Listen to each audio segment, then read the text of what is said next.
To hear from you, what's the most challenges you have as student at home, church? And you tell me what's the most challenges of life. Now's your time. I talk too much.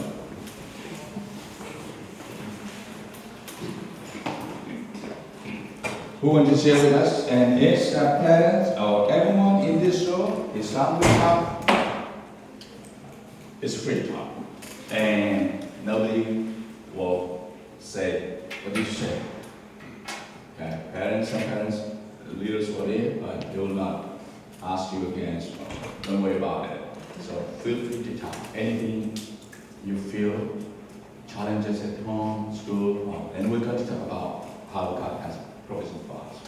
So what's the life challenges you must face? Financial.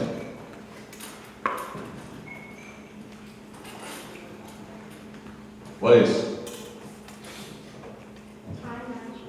Time management.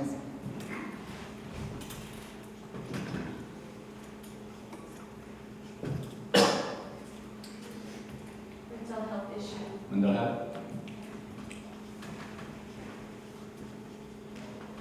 Not knowing what to pursue. Second. Not knowing what to pursue.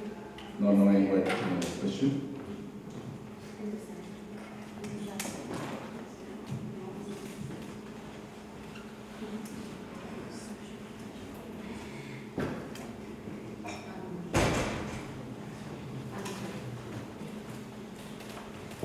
What is? Relationship?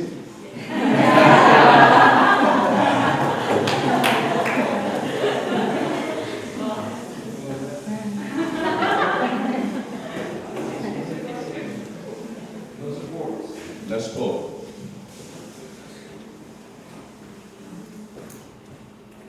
Fear. Fear. Say. Expectation. Generation gap. Generation gap. Living dreams.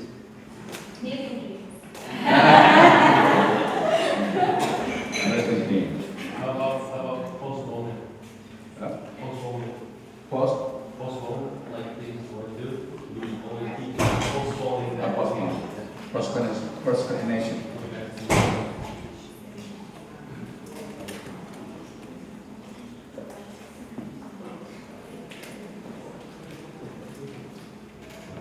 Blaming others without taking responsibilities. Second. Blaming others instead of taking responsibilities. Blame him. Let's simply say blame him. Okay? Older generation not understanding younger generations. I don't know how you can. Older generation. Let's do it in camera. Yeah. Come on. What is?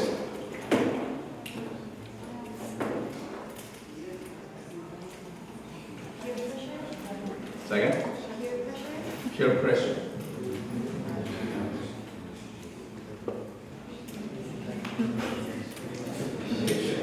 Second.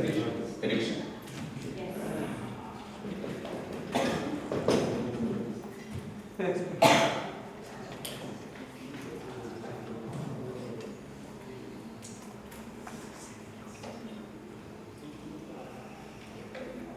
What? Okay.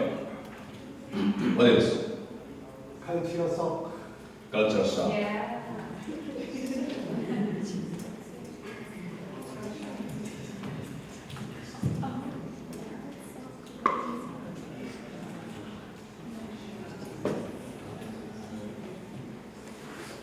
Subculture. Suffer.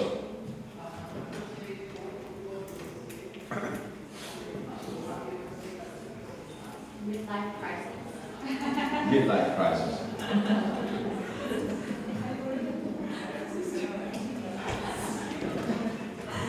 There's a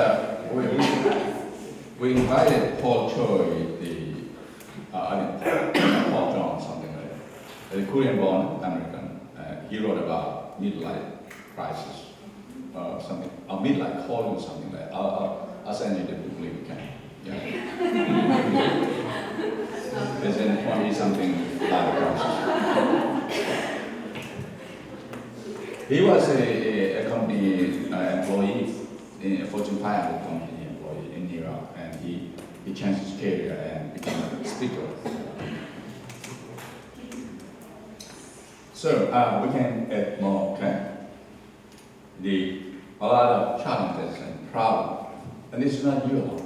You know, after pandemic around the world, teenage suicide story, mental illness in 2021 in America, 37% increase, and the younger generation more. Because younger generation more active naturally, have to have a friend cycle. And pandemic plus everything, plus group activity, and or even classroom becomes online classes that mess up a whole lot of mental illness. If you feel like depression, feel like stress and a lot of pressure, and it's not you, around the world, millions of people suffer that.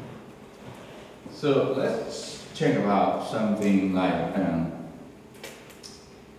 people who have financial problems. You know, I don't have money to pay bills. I'm sorry about that. You know, there's a lot more opportunity than people in other countries, in America and Canada, for further education and training, a lot of opportunity. And taking student loan too. Do you have student loan here in Canada? Yeah, you can take. So, is it in America, mostly for bachelor degree, they have average of around 20,000 student loan when they finish bachelor degree. In master degree, like 50,000. In graduate, PhD, and law and doctoral, medical doctor, they have $200,000-300,000 student loan. So it's better to go to college with loan than not going to college. Far better. Because in Canada and US, you don't have to pay student loan with all your income. Maybe maximum for debt payment is repayment is like 15% or 35% your total income. If you have less income, you don't have to pay. If your family, you've got married family and children, you don't have to pay. Then you can suspend this payment. And also in the US, we have also a public forgiveness program, student loan forgiveness program for people who work for non-profit organization and public like school and government and hospital. 10-year period, you pay minimum and then you're free. But I don't know Canada, but still what I mean is that financially, calling college, I think there's a problem, but it's not that hindrance, a big hindrance for us. You can still go to college. And scholarship, another way to go. Like if you go to Bible college, there are ways to get scholarship too. So we better talk to our pastor and network where we can have access. So financially, yeah, well, you go to college, it's difficult to get a sport car like $50,000 worth. Your friends may have people who don't go to college. Like when I was in New York, I bought a 10 years old Camry. It's pretty old, 10 years means. And I never bought a new car. Mostly I buy an old car. And my wife asked me in 2020, hey, you never drive a new car. I drove like 2 new cars, so what did you buy? And so I always obey my wife, so I bought 1 new car. New car 2020 is on the 8 cars, sport car, so that's the first car I bought. So financially, you know, yeah, don't worry about it. Yes, yeah, problems to some extent, but yes, if you want to work, if you have a work, that's why. Financially, it's not a total hindrance for you. Just way to do that. And the good thing is that talk to people who know for education. There's assistance program, scholarship program too. Time management, I think everyone has a time management problem. And I think there's, you can take, like in your generation, you know, church, like we talked yesterday, you can do training, time management training in your church for you, younger generation, maybe 2 hours. they can just finish how to manage time. It's really critical. You know, myself, I work full-time. I go to master level, study for full-time. I have family, 2 kids at home.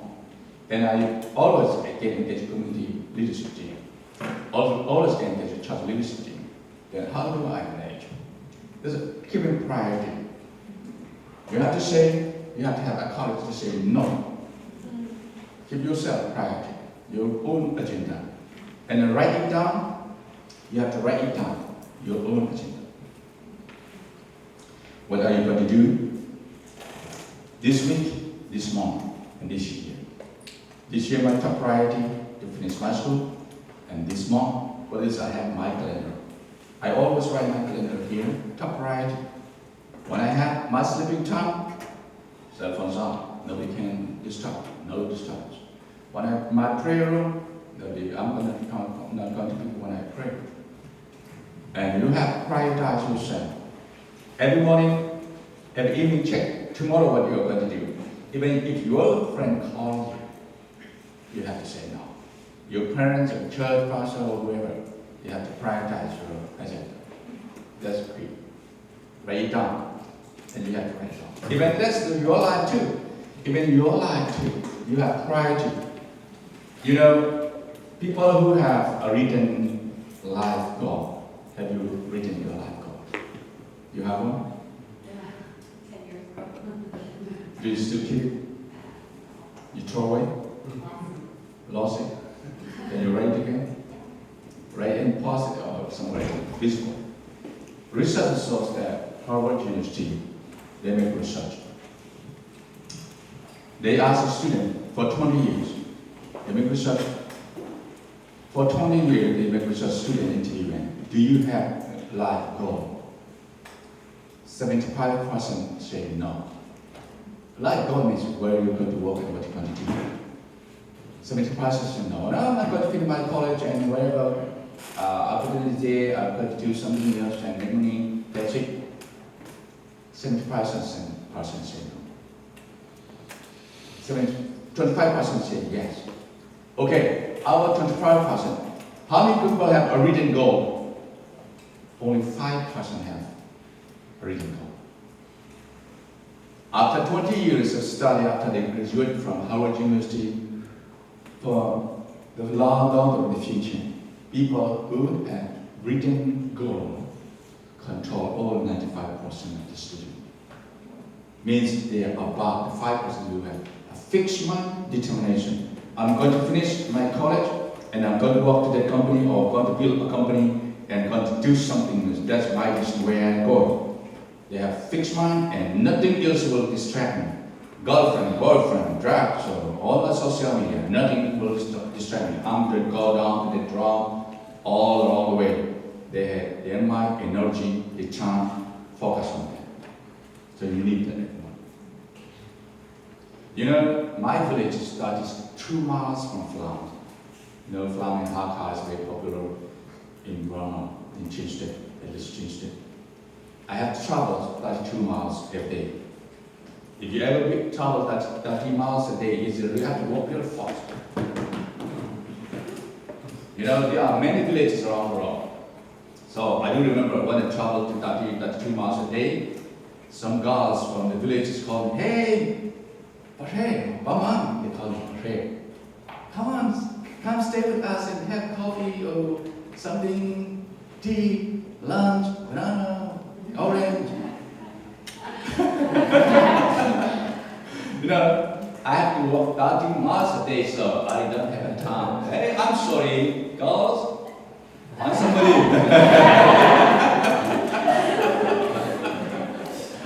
Hey, girls, find somebody. I don't have time for you. I have to get somebody by the end of the day. That's our trouble. But sometimes we travel for 15 miles a day, but slowly. Somebody comes, hey, okay, can you stay some moment? Yes, sure. How are you? Yeah. Now, if you're going to walk far down the road, stick your mind, focus here. Write it down your goal, and what you're going to do. This week, I'm going to Bible class, school, church. Fix it. Let no one rule on your time. You are the master of your life. You are master of Jesus Christ and walk with Him. And then also practically, I think you should have, your young generation, you should have 10 minutes in class here. Maybe half day, something. Would you be interested? Yes. They know how to train people. You can invite professionals. They don't have to be even Christian. As professional, they can invite here and talk about how to manage it. Very skillful. Those things are good.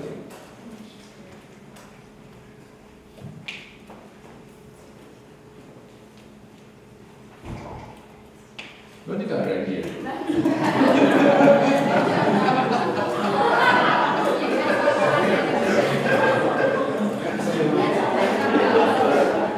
Look like I wrote something here on the board. I read this software, so something I can read myself. I asked somebody, can you help me, right? So the relationship, let's talk about relationship now. I do remember the first time I dated Burmese girl was in Mandalay University. I grew up flying in Dhaka, high school Burmese, and I don't speak Burmese language very well. Broken Burmese, and then the lady didn't really have the deep relations, but she invited me to go to Upintara, is the longest bridge, wooden bridge in Burma. She invited me the whole day, and I was with her, and she talked to me, I talked to her. Whenever I talked to her, she could not understand. I was like 19, 18 years old. I was a little child, you know. In America, in Canada, you may have the accent. You guys are really good at English. You speak very far better than me. And my son always correct me in the way I speak. And I forgot when my son told me, whenever you are going to talk in English, tell them that you don't speak proper English. So I forgot to tell. So deal with me my accent again. So they understand you when you pronunciations around. So relationship is sometimes tough, but everyone has a breakdown sometimes in a lifetime. Even if good friends or not girlfriend, boyfriend, it's a life, but it's not the end. Like even Billy Crumb's wife, she shared her story. I pray God, if God give me everything I want, I will not have a husband, Billy Crumb. Before she found Billy Crumb, she had a crush with somebody. And then she asked, God, give me this boy. I love him. I want him to be my husband. But God didn't give the guy, but she found Billy Crumb. And the lifetime is heaven on earth, family. So don't worry about it. It's everyone. It's not that you're too ugly or too poor or not handsome enough. That's it. Even the best guy in the society have the kind of relationship, you know. It's part of life. You learn a lot more. But make sure, as Christian, you know, how far you would commit yourself for relationship before you marry. If you do sex before marriage, it's going to start a lot more, I'm telling you. It's far better not to have sex before marriage. If you look principally, it's sex before marriage. If you engage with living together, you know, living together, I did study about living together. They think that by living together, they will love each other and they're going to make a better family. No, it's opposite at all. People who live together before marriage, the divorce is double. Because they have a hard time adjusting after marriage. This yours is mine, and there's always a war between. Practically, it's wrong. This assumption is not correct. They make research about it. I did research about that. So, I read about some of this research about living together. So the best way is that following Christian principle. So you don't worry about it. Don't worry. Maybe cry it out alone, not in public. Cry it loud, and it's okay. This is love. It's not okay, but it's okay. Yeah, broken relationship there. Yeah. And you know, what is expectation? Expectation, parents' expectation, society expectation. That's killing people, you know. One girl, young girl in Kansas City, we had the youth camp, and she told me, Pastor, pray for me. What can I pray for? She said that Since my fifth grade, I used to cook at home, clean at home, wash laundry, and go to school, do my best. But my parents always expect me more than I can do. So there's nobody in the world who appreciates my life. So what should I believe? So you see what school me and really down. I really felt it. I prayed for him. Don't worry about it. Means even your word is not the end. God accepts you as who you are. Amen. Your Father in heaven accepts you. Your friends will always expect you more than you can do, or more than you could be. Parent, church, they'll always demand you. That's really killing us. But the first thing is that have a better relationship with God, your Father in heaven. Your Father in heaven never expects you more than you can do. The Father in heaven never expects you what He doesn't give you. And then the Father in heaven always knows you, always accepts you as who you are. You know the prodigal son? He ran away from the father. The father, well, he spent everything money, but when he returned back to the father hugs him. Never blame him. So we have to make sure. We're going to talk a little bit more about that in a couple of minutes. Okay? So, expectation. You'll always expect a higher ground. So expect that. And American dream. We will talk about like thought process. So the danger is not you have no money. That's not a threatening, life threatening. Danger is that pleasure will kill you.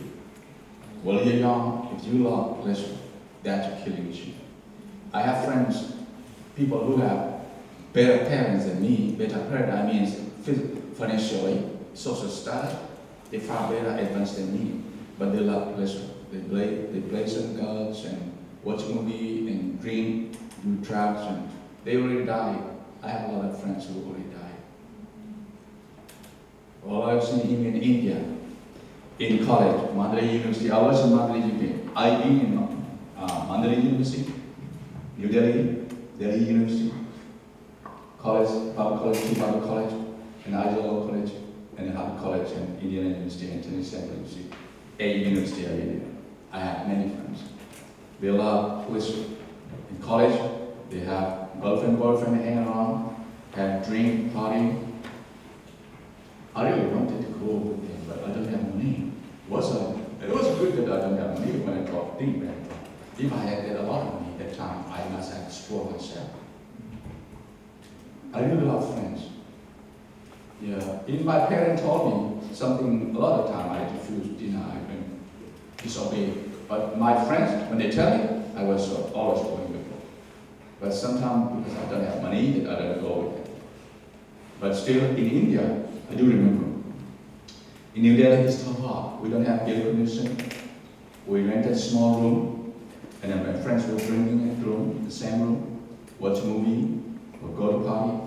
I go up on the roof and do read my assignment for bachelor degree. And sometimes I go to field or park and read there alone. My friends will enjoy life, but some of my friends already died. I don't say that to boast myself.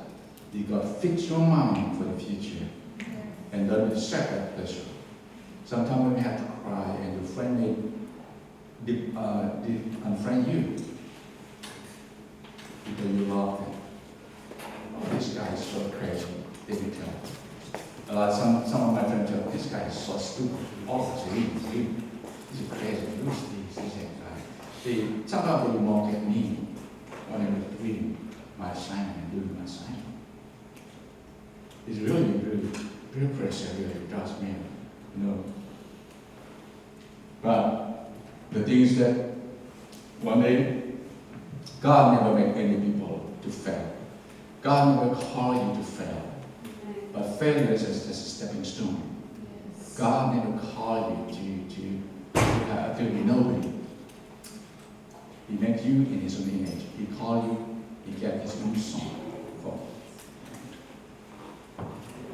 We're going to finish talking about it. The blame game. So now I'll learn how to be fear the blame. And I know how to take responsibility for my own mistake. So have courage to take your own responsibility and never be enslaved by, never allow yourself being enslaved by somebody's opinion. They will blame you. Jesus said the world will hate you, they will torture you, they will give you hard time, they will blame you, but they don't determine your future. You and God determine your future, your destiny. They cannot take away your destiny. They will blame you, even if you have falsely. Somebody will accuse you falsely. You will be accused. But that's not the end. Don't worry about it. So that's like when in the world, the society is structured that way. Wherever you go, it's not Canadian, it's not American, it's not Chinese thing. It's everyone. They love to blame. They put the ball around, who to blame when something is wrong. But now, I'm going to take my responsibility. I'm not going to worry about somebody's opinion or their own responsibility. Know your own responsibility, what you can do. Somebody's mistake, don't worry about it. Somebody's opinion, they are entitled to their own opinion. They can talk about anything, let them talk. Also here. And what Jesus said, you walk around the house and if people accept you, bless them. If they don't accept you, get away from that room and shake off the dust from your feet. Means you don't remember, don't even think about it. Just keep moving, keep moving. That's what does mean. It's a relationship is hard because of broken relationships in the world. We already talked about yesterday. In school, at home, in society, even in church sometimes. You'll get a blame game in the church. That's why I don't like blame. And then because the devil's name in Revelation is the accuser of brothers. When among brothers and sisters they're working together in church, never blame your friend. And when they blame you, okay, means they don't understand something about me. Yeah, if you make mistake, if you make mistake, say, I'm sorry. That's simple. But it's tough, it's hard, it's painful sometimes. Peer pressure, I don't know what to say, and I think these things are in a training for young generation, preparation. This thing we write down the same thing like leadership team. Who was the president? Was the youth president? Secretary? What was it? You are the president, right? Oh, yeah, no, I think he's a bigger picture.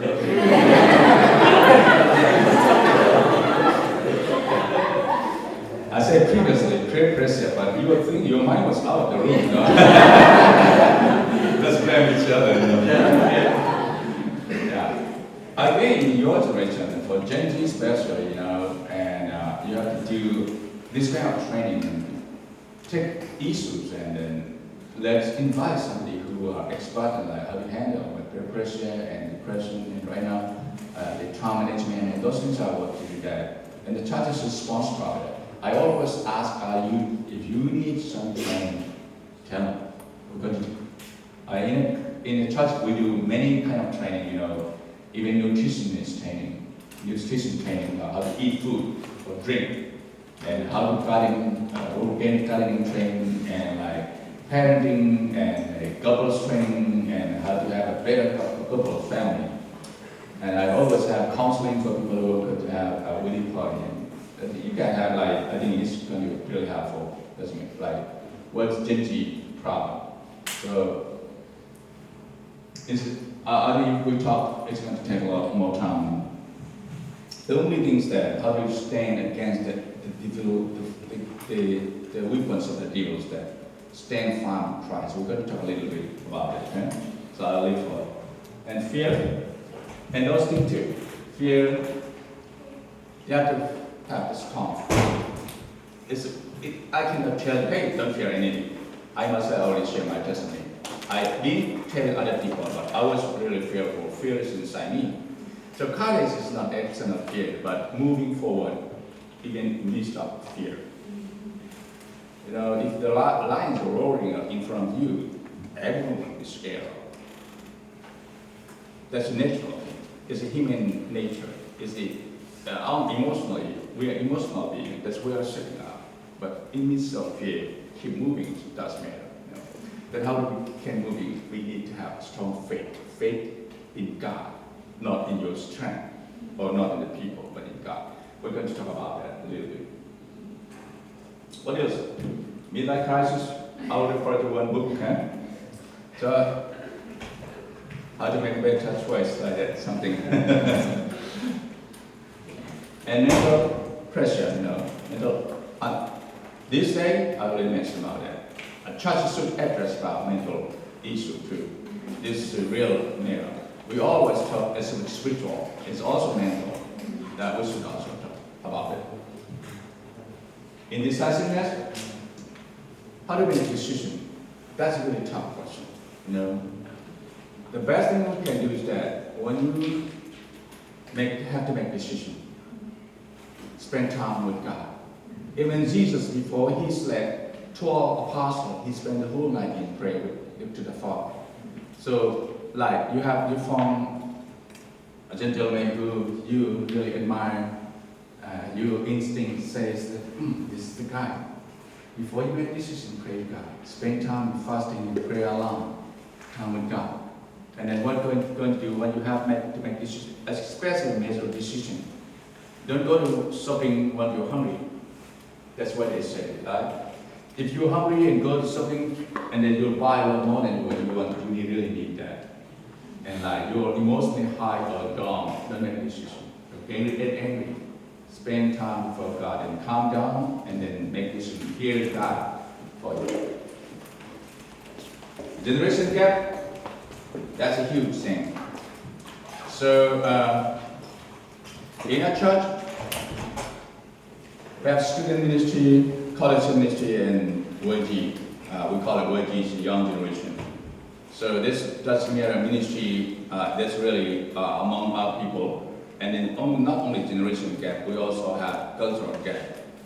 Like in my family, my two boys were born in India, but they grew up in America.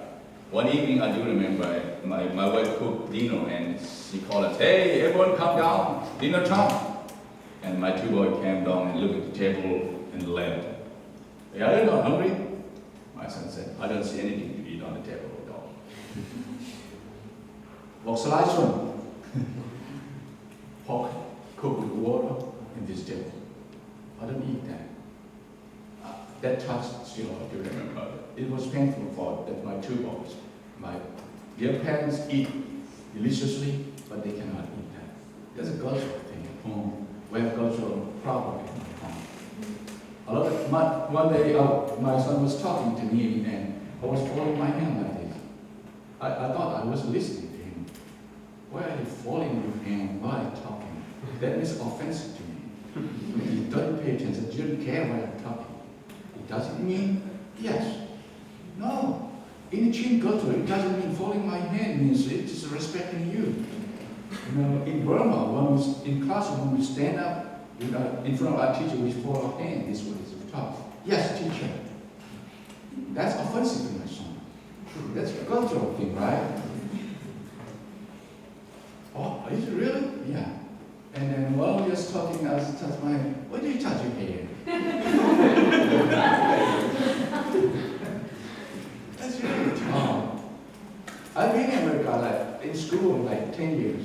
I still have no clue of what Tenji has in cultural language volume. Really, communication, 90% is non-verbal.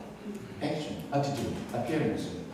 I don't communicate to you today in your tongue, your cultural tongue, because that's the best thing I can do. Even if I act like 10 years old, 15 years old, it doesn't make sense then. This is hypocrite God, old man acting like 10 years, 15 years old. It doesn't make sense to them. So we have to bear each other. For parent generation, they also say a lot of things. I'm not going to tell you. One gentleman told me that we have a visitor at home, and I told my son, go and open the door, and he just opened the door and not talk to the guests who come in. He just opened the door and left. Is it not the person? That's nature for this generation. We don't have to talk as long as we open the door. It means come on in. We don't have to even tell them. So, I mean, it's a cultural gap and generation gap, so huge. Because your generation, you grow up digital. You know, when I was in New York in 2000 to 2002, when I called in India, I had to buy a phone card, $10, allowed me to talk 15 to 20 minutes. I spent too much money for calling my family back home. After 2 years, we came to US. And then when I moved to Indiana, like 2002, 3, 4, I was in Indianapolis leadership tour, and those are managers and supervisors and high-level corporate officers. Some people have that smartphone, BlackBerry. You know the BlackBerry? Yeah. I was on that. I'm going to buy that one. I have small phone. And that time, my son was born in India after I left Wisconsin. My wife sent me post a printed photo. And this time, everyone has camera on